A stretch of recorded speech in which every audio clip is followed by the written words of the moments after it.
नमस्कार, मेरा नाम गौरव गुप्ता। मैं एक फ्रीलांस जर्नलिस्ट हूँ। आपका स्वागत करता हूँ अपने वीडियो में। आज मैं जिस विषय पर बात करने जा रहा हूँ वो थर्ड वेव से संबंधित है, जिसकी आप लोग पिछले कुछ दिनों से चर्चाएं सुन रहे होंगे। और आज कुछ ज़्यादा ही इस पर जो है बातचीत तमाम सोर्सेज पर हो रही है, न्यूज़ चैनल्स पर, सोशल मीडिया पर, या और कई समाचार जो प्रिंट हाउस हैं उन पर आपको कल देखने को मिल जाएगा। यानी कि मेरा मकसद है आपके न्यूज़पेपर से। तो मुझे ये बात बड़ी अजीब लग रही है कि ये थर्ड वेव का ज़िक्र अभी से क्यों हो रहा है।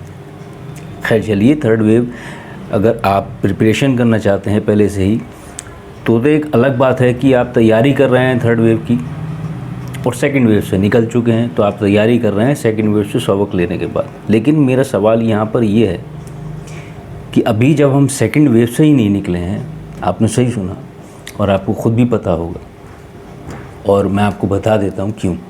अभी हम जब सेकंड वेव से ही नहीं निकले तो हमें थर्ड वेव के बारे में क्यों बताया जा रहा है। यानी कि हम सब लोगों को, मैं तो जर्नलिस्ट हूँ, चलिए आप अगर सामान्य व्यक्ति हैं, बिजनेसमैन हैं, या कुछ और हैं, या फिर किसी और प्रोफेशन में हैं, तो मुझे ये बात गले से नहीं उतर रही कि ये थर्ड वेव का जिक्र इस तरीके से क्यों किया जा रहा है कि हम सेकंड वेव से निपट चुके हैं। हम तो सेकंड वेव में हैं अभी।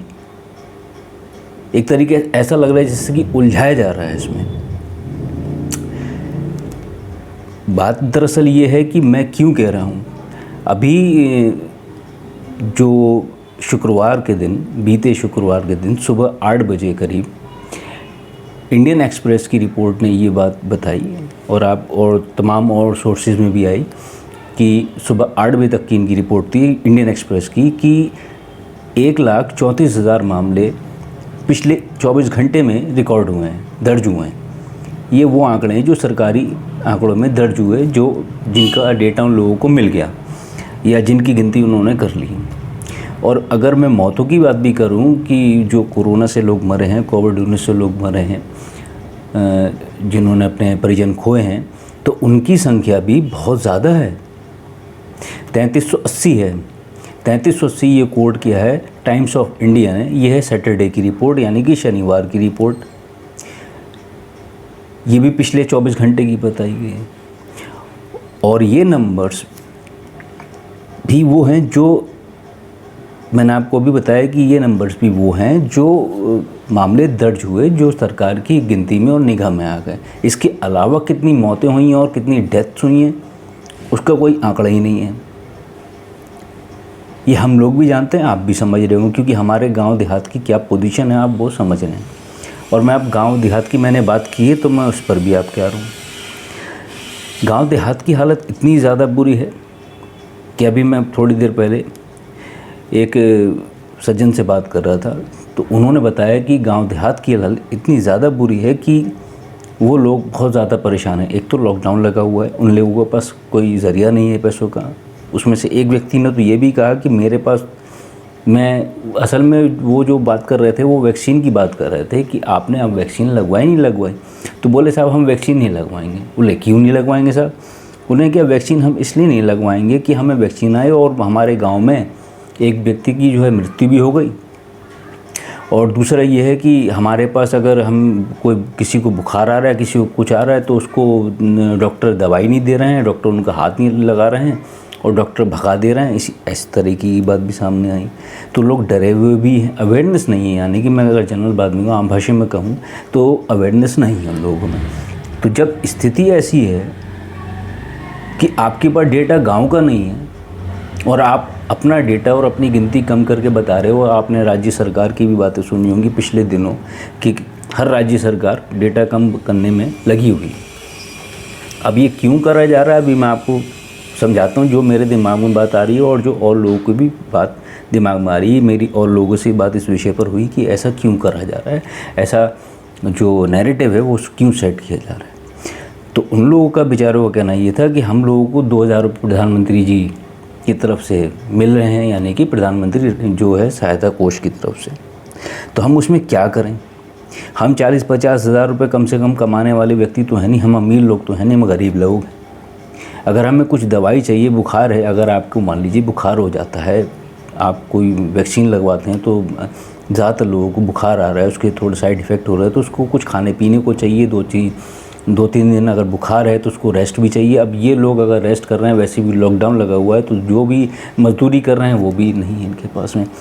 तो आप सेकंड वेव से निकले नहीं और आप थर्ड वेव में आप ये बात नैरेटिव सेट कर रहे हैं कि हम थर्ड वेव की तैयारी कर रहे हैं, और एक इस तरीके से बताया जा रहा है न्यूज़ चैनल पे कि हमने सेकंड वेव को कंट्रोल कर लिया। और जबकि सेकंड वेव की हालत ये है कि 3380 का मामले अभी दर्ज हुए, जो मैंने आपको बताया सैटरडे, यानी कि आज के दिन पिछले 24 घंटे जो बीते 24 घंटे थे उसमें, ये सैटरडे आज सुबह की रिपोर्ट हो सकती है। और 1,34,000 मामले शुक्रवार के दिन सुबह तक रिकॉर्ड हुए थे, ये इंडियन एक्सप्रेस की रिपोर्ट है। तो ये डेथ इतनी हो रही हैं और ये इतने केसेस आ रहे हैं, आप इसको सेकंड वेव ही तो मानेंगे। ये पीक से मान लीजिए, अगर मैं इसको एक्चुअल डेटा समझूं तो जो हमारी पीक आ रही थी 4 लाख के आसपास केसेस की, जो नए केसेस आ रहे थे, और जो 3380 जो इस टाइम ये जो मौत का आंकड़ा है वो 4300 तक जो पहुंचा था, वो हाईएस्ट पीक थी। तो अभी इसमें कोई ज़्यादा फ़र्क नहीं है, हम पीक से हाफ साइड में वापस आए अगर ऐसे कहें तो। ये जो पीक थी, ये हाईएस्ट पीक थी, ये उससे हम थोड़ा बिलो आए हैं। और डेटा हमारे पास गांव वगैरह का है नहीं। अगर हम ये मान के चलें कि हमारा डेटा नहीं है, तो वो तो पीक थी ये, और उसके बाद आने के बाद ही हुई है। मुझे उम्मीद है थोड़ी बहुत आप मेरी बात समझ रहे हैं। तो मैं ओवरऑल ये कहना चाहता हूँ कि हम अभी सेकंड वेव से नहीं निकले हैं, और इस विषय पर मैंने अध्ययन करके मैं आपकी बात सामने रखना चाह रहा था। ये बताना बहुत ज़रूरी है, जो आपको अभी समझ में आ जाएगी बात कि मैं आपसे बात क्या कहना चाहता हूँ। तो मैंने आपको गांव की बात बताई, केसेस की बात बताई, जो मौतें हो रही हैं मैंने उसकी बात भी बताई। मेरे ही घर परिवार के लोग जब बात कर रहे थे, मुझे बड़ा ताज्जुब हुआ कि मैं घर में खुद हूँ, और मेरे घर परिवार के लोग जब अपने रिश्तेदार वगैरह उससे, अब जो हमारे रिलेशन में हैं, उनसे बात कर रहे हैं, तो बोले कि केसेस वगैरह कम हो रहे हैं। तो मुझे बड़ी चौंका मैंने उनसे पूछा कि किसने बताया तुम्हें ये केसेस वगैरह कम? तो वो न्यूज़ चैनल वगैरह पे देख उन लोगों ने। मैंने कहा मुझसे तो पूछ लिया करो कम से कम। खैर वो तो मेरे घर की बात थी, मैं हूँ इस फील्ड में, इस प्रोफेशन में हूँ, तो मुझे पता है, और आपको भी हो सकता है पता है, लेकिन हर आदमी को तो नहीं पता है। वो नैरेटिव किसके लिए फिर सेट किया जा रहा है? ये नैरेटिव जो अब सेट किया जा रहा है, ये पहले भी किया गया जब बिहार के चुनाव हुए थे। उससे पहले जो लॉकडाउन खोल दिया गया था, आपको याद होगा, फर्स्ट लॉकडाउन खोलने के बाद में सब कितने आज़ादी से घूम रहे थे। एक ऐसा माहौल सा बन गया था, प्रधानमंत्री जी ने भी आके कह दिया था कि साहब सब कुछ ठीक हो गया है और हमने विजय प्राप्त कर ली है। ये जनवरी फरवरी का उनका जो स्टेटमेंट था। अब मैं आगे बढ़ता हूँ। बात यह है दरअसल कि मैंने आपको गांव की बात बताई, केसेस की और मौत की बात बताई। अब ये जो बात है, बात दरअसल ये है कि ये एक माहौल बनाया जा रहा है, जो मुझे ऐसा लग रहा है, मैंने जिन सोर्सेज से मैंने अपनी बात की, अपने जो मेरे मिलने वाले थे इस प्रोफेशन में जो है, मैंने उनसे बात की, तो उन लोगों का भी यही कहना है, जो निष्पक्ष पत्रकारिता करने वाले लोग हैं, उन लोगों का कहना है कि ये एक नैरेटिव सेट किया जा रहा है, और वो शायद इस वजह से किया जा रहा है, ये बताकर कि हम थर्ड वेव की प्रिपरेशन कर रहे हैं, सेकेंड वेव से हम निपट चुके हैं, जबकि केसेस इतने आ रहे हैं। वो इसलिए किया जा रहा है क्योंकि जो फरवरी में, ध्यान से सुनिएगा, जो फरवरी में लगभग 8 राज्यों में जो चुनाव हैं, यानी कि यूपी में, उत्तर प्रदेश में, मणिपुर में, गोवा में, उत्तराखंड में, पंजाब में, इन जगहों पर, इन इत्यादि जगहों पर जो इलेक्शन होने वाले हैं फरवरी मार्च में, ये उनके लिए शायद एक नैरेटिव सेट किया जा रहा है। और अपनी इमेज जो हमारी जो मोदी सरकार है ना, जो आप देख ही रहे हो किस तरीके से काम हो सकता है कुछ मोदी समर्थक हों वो इस वीडियो में मुझे उल्टा सीधा कहे, लेकिन मैं देखिए बात सही कह रहा हूँ। अगर आप हो सकते हैं मोदी समर्थक हो, लेकिन ये कोरोना तो किसी को बख्शने वाला नहीं है ना। पहले भी हमने गलती की, जो बेतरतीब तरीके से हमने उसको फर्स्ट डाउन लॉकडाउन खोल दी, सबको आज़ाद कर दिया, और वायरस म्यूटेट हुआ, उसका फिर नाम पड़ा इंडियन वेरिएंट पे हमारी गवर्नमेंट को ऑब्जेक्शन हुआ, तो उसको बोला गया B.1617। उसके बाद WHO ने उसका फिर से नाम बदल के डेल्टा कर दिया। अब उसको डेल्टा वेरिएंट बोला जाता है, क्योंकि कंट्रीज़ को ऑब्जेक्शन हो रहा था। और ये बात सही भी है कि किसी कंट्री का नाम नहीं आना चाहिए, वायरस तो वायरस है। खैर, तो एक नैरेटिव सेट किया जा रहा है शायद इसलिए क्योंकि अगले साल चुनाव में फरवरी मार्च में, और मोदी सरकार की इमेज हो सकता है बहुत ज़्यादा ख़राब हो चुकी है इस वक्त। आपको भी पता है, हमें भी पता है, सबको पता है। तो उस इमेज को थोड़ा सा या ज़्यादा से ज़्यादा कोशिश की जा रही है कि वो फिर से दोबारा से ठीक हो जाए। इलेक्शन की बात पे मैं आपको एक बात और बता दूं कि इलेक्शन की ये बात जो मैंने आपको कही, इसकी मैंने जब जांच पड़ताल थोड़ी सी की तो ये मेरे बात सामने आई कि जो बीजेपी अध्यक्ष हैं, भारतीय जनता पार्टी के जो अध्यक्ष हैं जेपी नड्डा, यानी कि जगत प्रकाश नड्डा जी जो हैं, वो कल संडे के दिन बीजेपी के कई जो जनरल सेक्रेटरीज़ हैं उनसे मुलाकात करेंगे 5 राज्यों के बारे में जो चुनाव होने हैं उसके विषय को लेकर। तो जो मेरा आइडिया था, जो मेरे साथियों का आइडिया था, वो सामने ये आया जो मैंने आपको अभी बात बताई कि ये सब कुछ इलेक्शन की वजह से किया जा रहा है। और अपनी इमेज को डैमेज कंट्रोल जो होता है ना, जब थोड़ी सी छवि ख़राब हो जाती है, और ये करते यही लोग, सब लोग हैं कि छवि ख़राब हो रही है। जो यूपी में हमारे सेकेंड वेव में जो हुआ, जितनी रिपोर्ट सामने आई, किसी की रामनामी चादर हटा ली, किसी की बॉडियाँ जो हैं वो नदी में, गंगा में बह रही हैं, दुनिया ने उनकी रिपोर्ट देखी और दुनिया में तरह तरह की आलोचना हुई। तो उससे एक तमाम जो है डैमेज हुआ इनकी इमेज को, इनकी पार्टी को। और अभी कुछ दिनों पहले ये भी बात सामने आई थी कि आरएसएस यानी कि जो संघ है उसकी मुलाकात जो है, उनके किसी व्यक्ति की मुलाकात जो है यूपी के योगी आदित्यनाथ जी से और केशव मौर्य जी जो हैं उनसे हुई थी इलेक्शन को लेकर, क्योंकि यूपी में बहुत ज़्यादा हंगामा खड़ा हो गया था इस बात को लेकर कि बॉडीज़ जो हैं, यानी कि जो लाशें हैं वो गंगा में बह रही थी, और इसी तरीके की बातें बहुत ज़्यादा हुई। इतनी बड़ी तादाद में लोग मरे हैं कि एक ये जो न्यूयॉर्क टाइम्स है, जो अमेरिका की जो प्रिंट हाउस है, उसने एक रिपोर्ट एक और भी सामने रखी थी जिस पर यहाँ तमाम उस पर ऑब्जेक्शन किया गया था कि ये जो आंकड़े आप दिखा रहे हैं ये किस बेस पे दिखा रहे हैं। वो उसको एक्चुअल डाटा मान ही नहीं रहे थे। जैसे यहाँ इंडिया में बहुत सारे लोग नहीं मान रहे, हम भी नहीं मान रहे। वैसे भी एक बात है ये कि समझना बहुत मुश्किल है कि अगर आप सरकार बता रही है कि भाई 100 का आंकड़ा बता रही है तो 100 नहीं है, कि हर तरफ तो नहीं पहुंच सकती ना सरकार। तो यही वो उन्होंने एक आइडिया लगाया, सोर्सेस से उन्होंने पता लगाया, अपनी फील्ड में लोगों को भेजा, तो सारी बात सामने ही लगाई। तो जो केसेस जो थे, जो नंबर थे केसेस के वो बहुत ज़्यादा थे, जो मौतों के आंकड़े था वो बहुत ज़्यादा हाई था। तो इस पर तमाम ऑब्जेक्शन हुआ और तमाम ट्विटर पर बहस भी हुई।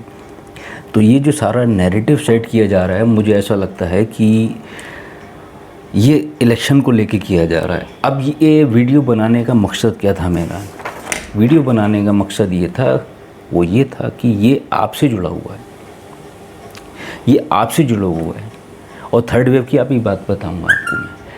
आपसे इसलिए जुड़ा हुआ है क्योंकि पिछली बार जब ये लॉकडाउन खोला गया था वही हरकत कहीं अब ना हो जाए, और हो रही है। दिल्ली में सोमवार के दिन से लॉकडाउन में ढील करने शुरू हो गई है।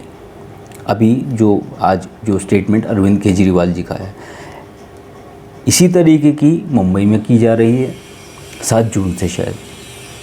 तो ये नैरेटिव जो है पार्टियों का और स्टेट्स का, ये जो चल रहा है, ये लोगों को बताया जा रहा है कि आप देखिए अभी तक सेकंड पीक में हम हैं और हमने इतना स्ट्रिक्ट मेजरमेंट लिए, सब कुछ किया, और सेकंड वेव में इतनी बड़ी तबाही हुई, उसके बावजूद भी लॉकडाउन उस तरीके से नहीं लगा जिस तरीके से उसको लगना चाहिए था पहले वाले लॉकडाउन की तरह। और जो ये नंबर ऑफ़ केसेस कम हुए हैं, ये भी समझ लीजिए आप, वो इस वजह से हुए हैं सिर्फ़ और सिर्फ कि लॉकडाउन लगा और लोग घर में रहे और एक दूसरे के कांटेक्ट में नहीं आए। मुझे नहीं लगता कि सरकार ने इस पर कुछ भी, सरकार का इसमें कुछ ज़्यादा ख़ास योगदान रहा। लोग घर में रहे, एक दूसरे से मिले नहीं, इसलिए वायरस स्प्रेड हुआ नहीं, केस डाउन हुए, बात ख़त्म। लेकिन अब ये दोबारा होगा, और दोबारा वही सब अगर धांधलेबाजी हुई कि टेस्टिंग के लिए मना कर दिया गया, उनको धमका दिया गया कि अगर कोई आता है तो उसकी टेस्टिंग मत करिए। और अभी ये दोबारा से अगर वो 2022 के इलेक्शन के लिए अगर किया जा गया तो बहुत बड़ी समस्या खड़ी हो जाएगी, क्योंकि ये वायरस जो ओरिजिनल वायरस था वो पहले वाला जब पहले आया था, उसके बाद में वो म्यूटेट हुआ, उसने ये सेकंड वेव ले गया, उसके बाद अब ये कौन सा रूप लेगा कुछ पता नहीं। तो मैं आपसे ये कहना चाहता हूँ कि ये वीडियो बनाने का ये मकसद था, ये वीडियो बहुत ज़्यादा लंबा ना हो जाए और मैं आपको समझा दूँ कि ये वीडियो आपसे किस तरीके से जुड़ा हुआ है। सेकंड वेव में मैं हूँ, आप हूँ, सब लोग बचे हुए हैं। कहीं ऐसा ना हो जिस थर्ड वेव का ये नाम, सो कॉल्ड थर्ड वेव का नाम ये ले रहे हैं, वो थर्ड वेव ना हो, वो सेकंड वेव। मैं तो उसको फर्स्ट वेव मानता हूँ। और फर्स्ट वेव इसलिए किस लिए मानता हूँ ये आप सोच के बैठिएगा, अपने दिमाग में सोचिएगा मैं क्यों कह रहा हूँ। और अगर आपको परेशानी हो तो मैं थोड़ा आपको समझा देता हूँ। फर्स्ट वेव इसलिए कह रहा हूँ कि फर्स्ट वेव से हम निकले ही नहीं थे और आपने लॉकडाउन खोल दिया और बिहार का इलेक्शन शुरू हो गया, वायरस म्यूटेट होना शुरू हो गया, यानी कि उसका गिराव पड़ने लगा फर्स्ट वेव का। वो बिल्कुल रिड्यूस हुआ नहीं ना। इसी तरीके से अब आप इसको कुछ भी कहते रहिए, सेकंड वेव कह लीजिए, थर्ड वेव कह लीजिए, जो इस टाइम चल रही है, फोर्थ वेव कह लीजिए, ये तो आप लोगों के ऊपर है ना। आम आदमी इसको क्या डिसाइड कर सकता है। चलिए आप सेकंड वेव कर रहे हैं, लेकिन ये मत कहिए कि सेकंड वेव ख़त्म हो चुकी है। और ये किस तरीके से जुड़ा है आपसे ये बता दूँगा आपको। ये इलेक्शन के लिए ये नैरेटिव बनाया जा रहा है, ऐसा मुझे लगता है। आप लोग फिर निकलेंगे बाहर, फिर लापरवाही करेंगे। आप नया करें, लोग करें, भारत में रहने वाले बेचारे लोग जितने भी हैं, ज़्यादातर लोग, हमारी जो ज़्यादातर बड़ी पॉपुलेशन है जो गांव देहात में रहती है, बेचारों को नहीं पता, तो वो बेचारे अपनी मजदूरी के लिए बाहर आएंगे, अपना काम करेंगे, वही लोग ज़्यादातर शिकार होंगे। काम करने वाले भी लोग शिकार होंगे। आप अगर जॉब करते हैं, कंपनी अगर आपको बुलाती है, ऑफिस आपको जाना पड़ेगा, आपको लोगों के बीच बैठना उठना पड़ेगा, डिस्टेंस बना कर रखेंगे, लेकिन वो एक अलग बात है। लेकिन ये जो नया वाला जो म्यूटेंट वायरस है, जो B1617 है, जिसका नाम अब डेल्टा कर दिया है, ये 50% ज़्यादा ख़तरनाक है पहले वाले से। और UK वेरिएंट भी है, साउथ अफ्रीकन वेरिएंट भी है और ब्राज़ील वेरिएंट भी है। तो हमारे सामने अब वो सबसे पहले वाला वायरस नहीं है, और सबसे पहले वाला भी कितना ख़तरनाक था ये भी सब लोग जानते हैं। तो यहाँ मैं ये कहना चाहता हूँ कि ये वीडियो बनाने का मकसद ये था कि थर्ड वेव कुछ नहीं, थर्ड वेव तो जब आएगी तब देखा जाएगा। और मैं तो ये कहता हूँ कि अगर आप सेकंड वेव को ही सही तरीके से कंट्रोल कर लें, बिल्कुल ख़त्म कर दें, बिल्कुल न्यूट्रल कर दें सारे कंट्री, लेकिन ये नेता जो है ना ऐसा नहीं करेंगे। अगर इस ये सेकंड वेव, जिसको सेकंड वेव ये बोल रहे हैं और बोल रहे हैं कि सेकंड वेव को हमने कंट्रोल कर लिया है, जो मैं मानता हूँ नहीं किया है बिल्कुल भी, तो सेकंड वेव को अगर पूरा रिड्यूस कर दें, बिल्कुल रिड्यूस कर दें, लोगों की मदद करें, लोगों के पास पैसे उनको उनके खातों में डलवा दें, उनकी हेल्प करें, खाने पीने से करें, जो गरीब लोग हैं और जो जिस तरीके का आदमी हैं, जो जिस वर्ग का आदमी उस वर्ग के लिए काम कर दें सरकार। और अगर लॉकडाउन खोलना भी तो एक तरीके से खोलना, ये नैरेटिव नहीं बनाएं अपनी इमेज को इम्प्रूव करने के लिए, दोबारा इलेक्शन में जीतने के लिए कि हमने सब कुछ कंट्रोल कर लिया, जबकि आपने कुछ कंट्रोल नहीं किया है। क्योंकि अभी भी केसेस ये आ रहे हैं, ये जो मैंने गिनती आपको पहले बताई, लोगों की मौतें हो रही हैं। पहले अगर 10 लोगों की मौत कहीं हो जाती थी किसी एक्सीडेंट में, किसी दुर्घटना में, या कोई भी अगर हादसा हो जाता था, ये तो पूरी दुनिया में खबरें चलती थी 10 लोगों की। और यहाँ आज हज़ारों लोग, कई हज़ार लोग रोज़ाना मर रहे हैं, और आप कह रहे हैं कि हम कंट्रोल कर रहे हैं अपनी इमेज। जो आपकी जो डैमेज हुई है, यानी कि जो आपकी छवि पर बट्टा लगा है, जो आपकी ही लापरवाही से लगा है, उसको आप ठीक करने के लिए हम लोगों को फिर शिकार बनवाएंगे, लोगों का फिर आप पूरा का पूरा घर उजड़वा देंगे। तो ये आप समझ लीजिए, ये फिर नैरेटिव बनाया जा रहा है, आपको समझने की ज़रूरत है। अगर ये इसको सेकंड वेव को बिल्कुल रिड्यूस कर देते हैं, बिल्कुल रिड्यूस कर देते हैं, ईमानदारी से अपना काम करते हैं, तो मैं आपको बता रहा हूँ कि सेकंड वेव कभी आएगी ही नहीं। वायरस मौजूद जो है इस वक्त, वो हम लोगों से है, हम उससे मौजूद नहीं हैं। वायरस हमारी लापरवाही से मौजूद है, हमारी सरकार की लापरवाही, हमारे प्रशासन की लापरवाही से मौजूद है। मैं इस वीडियो में कोशिश करता कि एक वीडियो आपकी साइड में आपको दिखा देता जो वॉल स्ट्रीट जर्नल की जो रिपोर्ट थी, अमेरिका की बहुत बड़ी मीडिया हाउस है, उसका एक रिपोर्ट थी, तो उसमें एक ग्राफ दिखाया गया था कि जब यहाँ भारत में कोविड शुरू हुआ मार्च से लेकर, तो बिल्कुल रिड्यूस चल रहा था, नीचे नीचे बिल्कुल रिड्यूस, और हल्के हल्के पीक मार्च में आनी शुरू हुई, यानी कि जो अभी मार्च बीता है 2021 में। उससे पहले ये बिल्कुल निचले स्तर पे चला जा रहा था, बहुत बिल्कुल पैरेलल सा था, हल्का उछला बंद हुआ, हल्का उछला कम हुआ, तो ये हो रहा था। तो वो उसको भी रिड्यूस कर सकते थे, लेकिन हुआ ये कि इन्होंने बिहार चुनाव के चक्कर में इन्होंने लॉकडाउन खोला, पूरी तरीके से खोल दिया। चाहते तो एक सिस्टमेटिकली वे में उसको खोलते, गरीबों की सहायता करते, लोगों की मदद करते, जिसको जो ज़रूरत थी उसको करते। इलेक्शन में सारा पैसा पानी की तरह बहाया, वो पैसा यहाँ भी यूज़ हो सकता था, लोग घर में रहते और ये वायरस ख़त्म हो जाता। मैं आपको दोबारा बता रहा हूँ, आप लोग किसी गलतफहमी में मत रहिएगा। थर्ड वेव का जो नाम लिया जा रहा है वो सिर्फ इसलिए लिया जा रहा है ताकि अपनी इमेज को कंट्रोल कर लिया जाए, और जब थर्ड वेव, जब ये लोग कहना शुरू कर देंगे, जब केस दोबारा आने शुरू हो जाएंगे फरवरी के आसपास में, ये इलेक्शन होने के बाद में, तो ये सारा का सारा जिम्मेदारी डाल दी जाएगी लोगों के ऊपर कि लोग लापरवाह थे, लोगों ने लापरवाही की। जैसे आज योगी जो आपके योग गुरु जो बने बैठे हैं बाबा रामदेव, उन्होंने अभी एलोपैथी और डॉक्टर उसके लिए जो मैंने अभी कल वीडियो बनाया है, वो जो उन्होंने कितना गलत बयान दिया, उनसे भी वो बयान कहलवाया गया है ताकि सेकंड वेव की जो पूरा मैटर था वो उस मुद्दे से लोग भटक जाएं, सरकार की कोई जवाबदेही ना रहे। उन्होंने ये कहा था कि लाखों लोगों की मौत एलोपैथी और डॉक्टर्स की वजह से, पे मतलब की बात उन्होंने कही थी। और ऐसे ही तब कहा जाएगा जब इलेक्शन निपट जाएंगे 2022 के। तो थर्ड वेव अभी नहीं आ रही है क्योंकि आप अभी सेकंड वेव से ही नहीं निकले हैं। हाँ, ये सेकंड वेव अभी यहाँ से पीक से यहाँ है और ये वापस ऊपर चली जाएगी अगर इन्होंने लॉकडाउन वगैरह पूरी तरीके से खोले और सिस्टमेटिकली वे में काम नहीं किया। तो आप अभी सेकंड वेव से नहीं निकल सकते। और जो कंडीशंस मुझे दिख रही हैं, गांव की कंडीशन, शहर की कंडीशन, अवेयरनेस की कंडीशन, जो लोगों में जागरूकता नहीं है, गांव के लोगों में उनके पास पैसे तक नहीं है एक पैरासीटामोल की गोली लेने के लिए, क्योंकि बुखार आता है वैक्सीन लगने के बाद, तो वो मुझे नहीं लगता इस तरीके से और इतनी आसानी से कंट्रोल हो सकता है।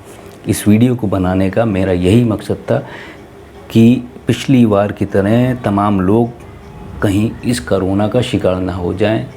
इन्फेक्टेड हो जाता है आदमी तो भी उसको बहुत तकलीफ़ होती है, और अगर कोई परिवार का सदस्य मर जाता है या ख़त्म हो जाता है, भगवान ना करे, ईश्वर ना करे किसी के साथ ऐसा हो, तो उसका पूरा परिवार उड़ जाता है। तो मेरा वीडियो बनाने का मकसद ये था कि आप लोग सतर्क रहें और बिल्कुल सुरक्षित रहें, किसी की बातों में ना आए। और मैं किसी का नाम किसी के लिए ले रहा हूँ वो आप समझ लीजिए मैं किसके लिए बोल रहा हूँ। आज के वीडियो में इतना ही था। मुझे उम्मीद है कि मैं आपको अपनी बात समझा पाया हूँगा। अगर आपको मेरी बात समझ में आई है और नहीं आई है उसके बारे में आप मुझे कमेंट में बताइए, मैं उसको अगले वीडियो में सुधारूँगा और आपको अपडेट कर दूँगा। अगर मैं कुछ इसमें रह गया हो बताने में, आपको समझाने में, तो आप बहुत सतर्क रहिए। इस वीडियो में इतना ही था। अगर वीडियो आपको पसंद आया हो तो लाइक कीजिएगा, चैनल को सब्सक्राइब कर लीजिएगा। एक आध दिन में फिर से वीडियो अपलोड करूँगा, आपको नोटिफिकेशन मिल जाएगी। धन्यवाद।